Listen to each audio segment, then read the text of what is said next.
Hello, good morning everyone. Today we are going to discuss Ernest Hemingway's play The Sun Also Rises. Ernest Hemingway, who was born on in 1899 and died in 1961. He was an American novelist, short story writer, journalist, and sportsman. Okay, his economical and understated style, which he termed the iceberg theory of omission, had a strong influence on 20th century fiction. उनका economical में बड़ी अच्छी पकड़ थी और उन्होंने एक term इजाद करी थी जिसका नाम है आइसबर्ग थियरी। एक तरीके से देखने का नज़रिया, और वो 20th सेंचुरी फिक्शन बनाने वालों में बहुत पॉपुलर हुआ था। इन्फ्लुएंस पड़ा था बहुत से राइटर्स में, जिससे उन्होंने भी ऐसी थियरी पर काम करना शुरू किया। He was awarded Nobel Prize in Literature. Okay, his writing style became an inspiration for many crime and pulp fiction novels. उनका लिखने का तरीका और इस तरीके के नॉवेल्स जो अट्रैक्टिव नॉवेल्स कहलाते हैं वो, या फिर क्राइम नॉवेल्स लिखने में बड़ी इंस्पिरेशन और लोगों को मिली थी उनसे। He was a classical author whose books help define a generation. वो ऐसे एक बेहतरीन लेखक थे जिनकी बुक्स लोगों को पहचानने की, उनके सोसाइटी में किस तरीके के आज के बिहेवियर के अकॉर्डिंग जनरेशन चल रही है वो पहचानने में मदद मिलती थी। तो क्लासिक उनकी बुक्स हुआ करती थी। His writing style and life of adventure made him a literary cultural icon. उनका लिखने का जिस तरीके का स्टाइल था अपने आप में ही बहुत अच्छा था, और उनके करेक्टर्स ऐसे उतार चढ़ावों से निकला करते थे, एडवेंचरस स्टाइल में लिखा करते थे वो, जैसा और कोई नहीं लिखता था, और एक तरीके का कल्चरल आइकन बन गए थे उनके बुक्स के करेक्टर्स।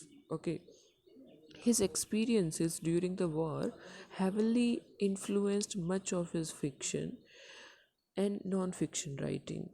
उन्होंने फर्स्ट वर्ल्ड वॉर में काम किया है, ठीक है, वॉलंटरी काम किया था, जिसमें उन्होंने हॉस्पिटल में सामान पहुंचाने का वॉलंटरी काम करा था, मदद करी थी उन ज़ख्मी लोगों की जो हॉस्पिटल्स में एडमिट थे, उनके लिए ज़रूरती सामान पहुंचाने का काम किया था। और वो जो उन्होंने अपने लाइफ में एक्सपीरियंस देखा है, वो एक्सपीरियंस, या फिर हम ये कहें कि वो उनका ट्रॉमा, जिससे वो कभी निकल नहीं पाए, और उनकी झलक, उस कंडीशन की झलक उनके राइटिंग्स में देखने को मिलती है।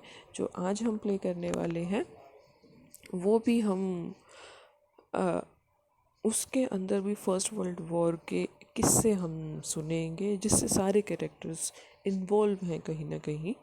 ओके, तो उनकी फ़िक्शन या नॉन फिक्शन राइटिंग में हर एक में उनकी वॉर से जुड़ी एक्सपीरियंस जो उन्होंने फेस किया है वो सब देखने को मिलता है उनकी राइटिंग्स में भी।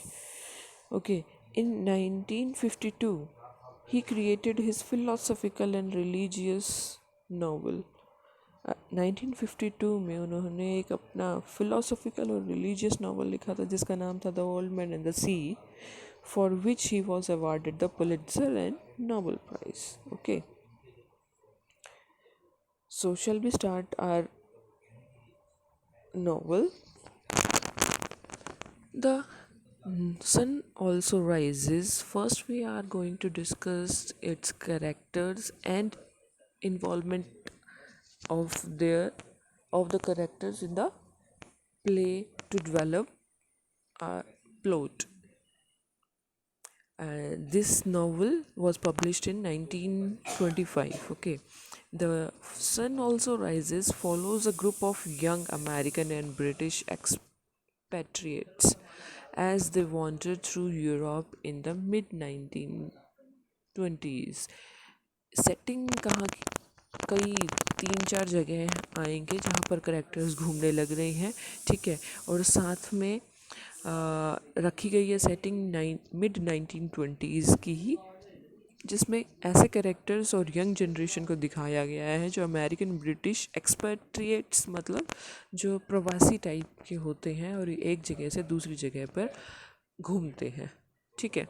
तो ऐसे कैरेक्टर्स के साथ ऐसे कैरेक्टर्स के साथ कहानी की शुरुआत होती है और वो यूरोप में होते हुए मिड 1920s के अराउंड घूम रहे हैं। They are all members of cynical and disillusioned lost generation. यही सबसे मेन एक थीम भी है अपने नॉवल की। वो सारे के सारे हैं डिसइल्यूजनमेंट, जो हार्ट के अंदर कन्फ्लिक्ट है, मतलब वो एक एम ओरिएंटेड नहीं है, ठीक है। लॉस्ट है जनरेशन से बिलोंग करते हैं, जिनका कोई मकसद नहीं है और वो ऐसे ही अपने आप की खुशी पाने के लिए, एडवेंचर करने के लिए एक जगह से दूसरी जगह पर जा रहे हैं बिना किसी मकसद के, okay. Who came of age during world war first, कहाँ के दौरान के हैं, वर्ल्ड वॉर फर्स्ट के, जो 1914 से 18 के बीच में हुई थी।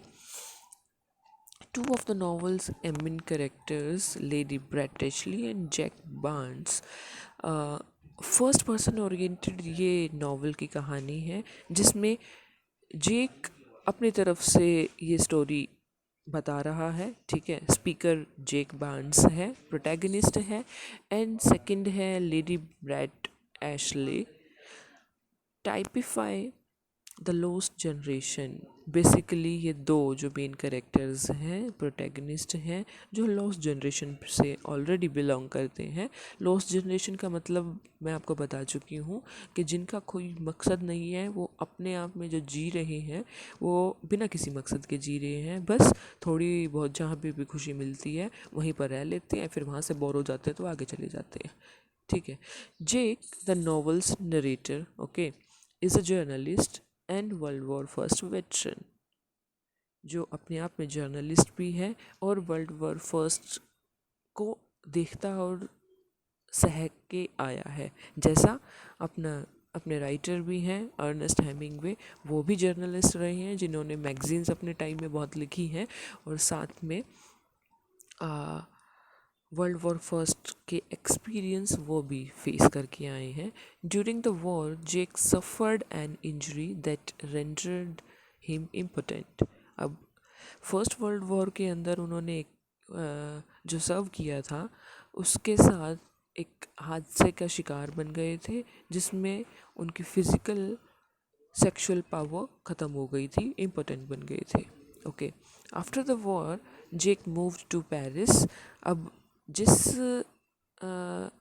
हॉस्पिटल में उनका इलाज चल रहा था वहाँ पर ये दूसरा कैरेक्टर जो है लेडी ब्रेट एशले, वो वहाँ पर नर्स का काम करती थी, जिससे उन दोनों के बीच में प्यार हो गया था। बट जेक के इम्पोर्टेंट होने की वजह से लेडी एशली ने कभी अपना रिलेशन आगे नहीं बढ़ाया, क्योंकि उसको वह फिज़िकल डिज़ायर्स जो उसके अंदर थी वो पूरी नहीं हो पाती, इसलिए उसने जेक के साथ अपना रिलेशन आगे कभी नहीं बढ़ाया। After the war Jake move to Paris, okay, where he lives near his friend the Jewish author Robert Cohn. वो अपने वहाँ पर फ्रेंड से मिलता है। बहुत सारे बीच में कैरेक्टर्स आएंगे, आपको नाम याद रखना है सबका प्लॉट को समझने के लिए, okay. Jake's former lover Brett, former lover clear हो गया। ब्रैट एशले जो थी ऑल्सो लिव्स इन पेरिस, वो भी पेरिस में रहती है। Jake and Brett met and fall in love during the war when Brett, a volunteer nurse, helped treat Jake's injury, okay। दोनों के बीच में हॉस्पिटल में प्यार हुआ था, जहाँ पर ब्रेट नर्स का काम करती थी और जेक अपनी बीमारी के चक्कर में वहाँ ट्रीटमेंट के लिए आया था, ठीक है, क्योंकि वॉर में वो उसको बहुत सारी चोट लगी थी। व्हेन कॉन कन्फेसेस, अब रॉबर्ट कॉन किस तरीके का इंसान है, दिलफेक इंसान है और हर लड़की के ऊपर लट्टू हो जाता है। इस टाइप का इंसान है जो ब्रेट को देखते ही उसके प्यार में पड़ जाता है और अपने फ्रेंड को बोलता है कि मैं उससे प्यार करता हूँ और मैं कन्फेस करूँगा। When Cons confesses his romantic interest in Brett to Jake, Jake cautions him against pursuing a relationship with Brett. अब वो उसे चेतावनी देता है कि ज़रूर आपको उससे रिलेशन बढ़ाने की ज़रूरत नहीं है ब्रेट से, क्योंकि वो ऑलरेडी माइक नाम के चैम्पबेल एक स्कॉटिश वॉर वेटरन से ऑलरेडी एंगेज्ड है, ठीक है, जिसकी सगाई हो चुकी है। ब्रेट की पहले एक शादी हो चुकी थी मिस्टर एशले से, ओके, जिसका नाम मिस्टर एशले ही बताया है। और जब उसकी डेथ हो गई थी तो उसके बाद माइक नाम के इंसान से उसने अब एंगेजमेंट कर रखी है, शादी होने वाली है। Both Brett and Cohn eventually leaves Paris. अब दोनों के अंदर फिज़िकल डिज़ायर्स या फिर अट्रैक्ट हो जाते हैं एक दूसरे के प्रति और वहाँ से जहाँ पेरिस रहने लग रहे हैं वहाँ से छोड़कर कहीं और चले जाते हैं, ठीक है। Brett sets off for San Sebastian, a small beach town in Spain चले जाते हैं सेंट सेबेस्टियन में। And Cohn for the countryside, और कॉन कंट्री साइड चला जाता है। A few weeks after their departure. अब बेसिकली यहाँ की और इस नावल की थीम ही ऐसी है, डिसइल्यूजन्ड है सारे कैरेक्टर्स, जिनको पता नहीं है उन्हें फाइनली कहाँ जाना है और कहाँ रुकना है जाके। जहाँ पर उन्हें ठीक नहीं लगता वो चले जाते हैं। बेसिकली कहाँ से बिलोंग करते हैं वो, लॉस्ट जनरेशन से, ओके। कुछ टाइम बाद, कुछ वीक्स बाद, बिल गॉर्टन नाम का एक करेक्टर है जो कि जेक का फ्रेंड है, वो पेरिस में आता है। जेक और बिल डिसाइड करते हैं एक साथ ही स्पेन में जाना। वहाँ पर एक बुल फाइटिंग होने वाली है, फिस्टरीज एंड फर्मिन इन पैम्प्लोना। वहाँ पर वो जाना चाहते हैं बुल फाइटिंग देखने के लिए। वो इंथुजियाज्म उनके अंदर है उसे देखने का, स्पेन के अंदर जो होने लग रहा है। स्पेन की एक सिटी है नेवोरा, जिसकी कैपिटल है पाल्मलोना।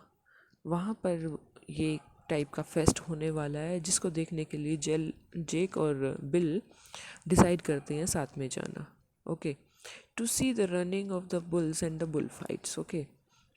Before the leave, Jake and Bill run into Brett. वो वहाँ पर अचानक से मिल जाती हैं, who has recently return from Spain and her fiance Mike. वो अपने फियोंसे माइक के साथ वहाँ आई है। Brett and Mike ask to accompany Jake and Bill to Pamplona. यहाँ पर सारे कैरेक्टर्स एक साथ हो जाते हैं, Brett, Mike, Jake and Bill, okay. In private, Brett reveals to Jake that she spent the last few weeks in Spain with Con.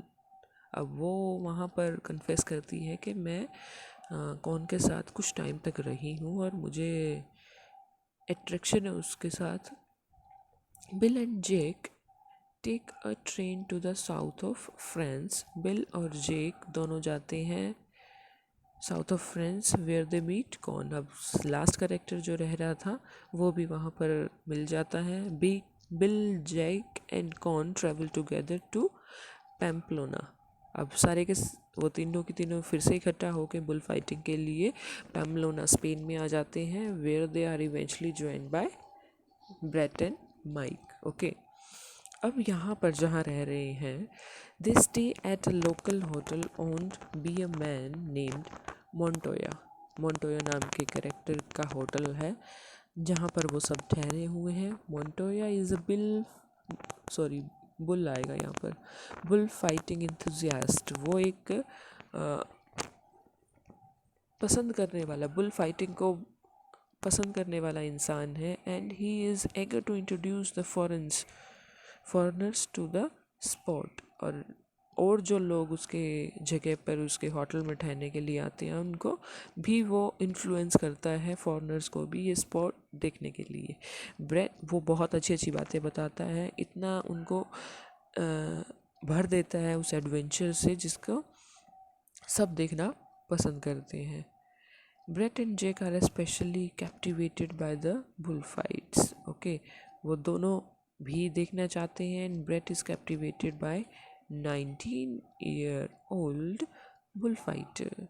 अब ये एक और करेक्टर आता है जिसका नाम है पेड्रो रोमेरो, जो 19 साल का है और एक इस स्पोर्ट का माहिर है, जो खेलता है बुल फाइटिंग और फिज़िकली बहुत अट्रैक्टिव है, जिससे ब्रेट ऑलरेडी अट्रैक्ट हो जाती है देखते ही। While Mike Cohn and incidentally Jake spare over Brett runs off to Madrid with Pedro Romero. अब यहाँ पर वो जब रात को बैठे हुए होते हैं तो उनके बीच में बड़ी कहा सुनी होती है, स्टोरी बड़ी लंबी खींच जाती है, तो मैंने टू द पॉइंट बात कर रखी है, ठीक है। तो वहाँ वो सब एक दूसरे को भला बुरा कहते हैं। अगले दिन सुबह देखते हैं कि ब्रेट ऑलरेडी पेड्रो रोमेरो के साथ वहाँ से भाग चुकी है मैड्रिड के लिए, और सारे के सारे पीछे रह जाते हैं। आफ्टर द फेस्टिवल एंड, जब फेस्टिवल जिसको देखने के लिए स्पेन में आए थे वो सब ख़त्म हो जाता है, Jake, Mike and Bill leave Pamplona, वो सब वहाँ से चले जाते हैं। After night in the south of France, Jake decided to return to Spain. Jake फिर से डिसाइड करता है, वो वापस साउथ ऑफ फ्रांस आ जाता है, फिर डिसाइड करता है स्पेन जाने की। He soon receive a telegram from Brett asking for help in Madrid. उसको एक टेलीग्राम मिलता है जिसमें ब्रेट ने मदद मांगी हुई है। Jake immediately goes to Madrid where he learns that Brett sent Romero away from fear of corrupting him. अब वहाँ से वो ये जानता है कि ब्रेट ने रोमेरो को भी छोड़ दिया है क्योंकि वो नहीं चाहती कि मैं उसकी भी ज़िंदगी ख़राब कर दूँ, और क्योंकि वो बाय नेचर जिस अकॉर्डिंग है, और साथ ही साथ ये भी देखने में आता है कि जो पेड्रो रोमेरो था वो उसको कंट्रोल करने लग रहा था, क्योंकि ब्रेट के हमेशा से छोटे बाल रहे हैं और वो चाहता था कि तुम एक आइडलाइज्ड विमेन बन के रहो, बाल बड़े करो, मतलब अपना कंट्रोल दिखाने लग गया था, जिससे ब्रेट वो नहीं चाहती थी और उसको भी जैसा वो है उसको वैसा ही बनाए रखना चाहती थी। इसी वजह से उसने पेड्रो रोमेरो को भी छोड़ दिया। The novel ends unspectacularly with Jack and Brett talking in a taxi in Madrid। यहाँ पर दोनों कैरेक्टर जो शुरुआत से दिखाए गए थे, लास्ट में भी, एंड में भी वो कैरेक्टर टैक्सी में बैठे हुए हैं, बात कर रहे हैं। In the final lines of the novel, Brett tells Jake she thinks, आखिरी में ब्रेट जेक को बोलती है, she thinks that they could have had a wonderful time together. उन्होंने साथ में बहुत अच्छा टाइम गुजारा है। Jake replies, yes, is not it pretty to think so. सचमुच में ही वो बहुत अच्छा टाइम था, जैसा तुम्हें नहीं लगता? ठीक है, तो ये एक लंबी स्टोरी भी है, साथ ही साथ इसको 3 बुक्स में अर्नेस्ट हेमिंग्वे ने लिखा है। फर्स्ट बुक में 7 चैप्टर्स है, सेकंड बुक में 11 चैप्टर्स है, एंड थर्ड बुक में ओनली 1 ही, एक ही चैप्टर है। इसमें ये कहानी जाके पूरी होती है, जो मैंने यहाँ 2 स्लाइड्स में आपको करा दी है।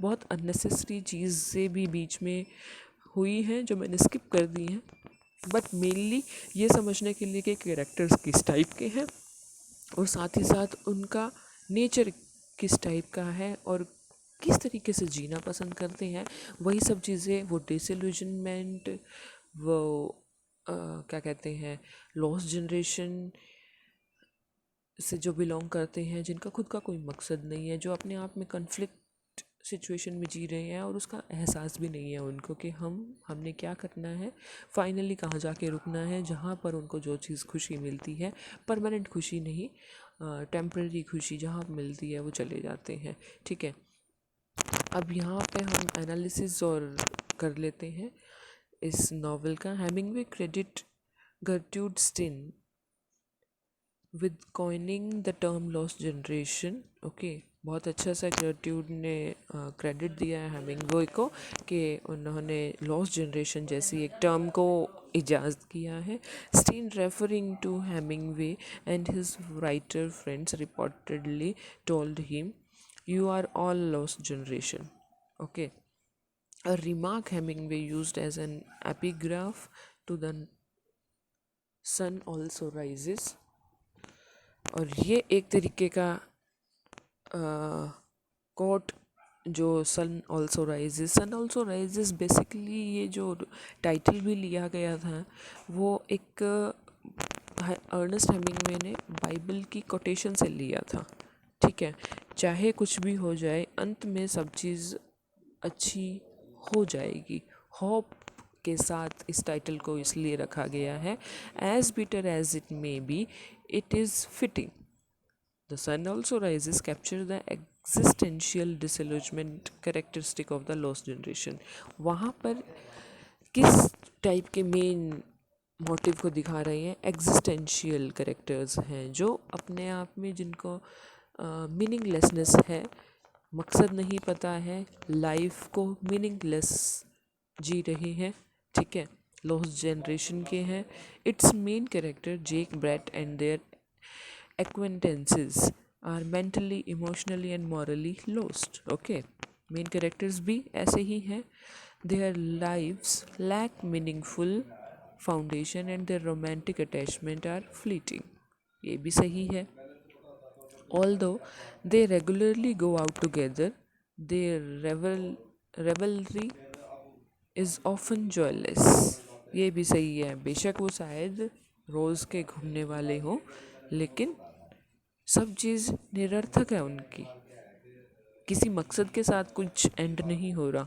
Fluid by alcohol, the expatriates wander from bar to bar, यहाँ से वहाँ घूम रहे हैं, पीने के शौकीन हैं। Fighting senseless battles over women and sex, एक दूसरे के से मुँह ज़बानी लड़ाई करते हैं। ये मैंने आपको पहले भी बताया था कहानी कर बताते हुए। All the characters specially the war veterans, वो करेक्टर्स जो वॉर को फेस करके भी आए हैं, use alcohol to distract themself, अपनी उस एक्सपीरियंस को दबाने के लिए अल्कोहल में डूब जाते हैं। वो भी अपने आप में कुछ अच्छा नहीं कर रहे हैं, बेशक चाहे वो ह्यूमैनिटी को ऐसे देखते हुए आए हों किस तरीके से बची है, लेकिन उसका सही यूज़ उन्होंने भी नहीं किया, अपने उस ट्रॉमा को बुलाने के लिए अल्कोहल में जीते हैं। From their inner lives and the unpleasant feeling they associate with the war. समझ गए? Next, Hemingway renders the disorientation and distractedness of the lost generation is sparing prose devoid of sentimentality and flowery language। यहाँ पर इस तरीके के language के साथ दिखाया गया है कैसे वो निरर्थक और बेमकसद जी रहे हैं। In the sun also rises, Hemingway barely develops the interior lives of his main character. यहाँ पर अर्नेस्ट हेमिंगवे ने इस नावल में कैरेक्टर्स की इनर इंटीरियर लाइफ को नहीं डेवलप किया है। By withholding key details about their mental and emotional states, Hemingway conveys the fundamental emptiness of the expatriates' lives। यहाँ पर उनकी बजाय इमोशनल स्टेट को डेवलप करने के या फिर मेंटल स्टेट को डेवलप करने के, उन्होंने सिर्फ उनके उस खालीपन को, एम्प्टीनेस को, जो उनका मन या दिमाग चाहता होता है, उसको दिखाया है। रेस्ट हम motive, symbols and themes next lecture में करेंगे। Thank you.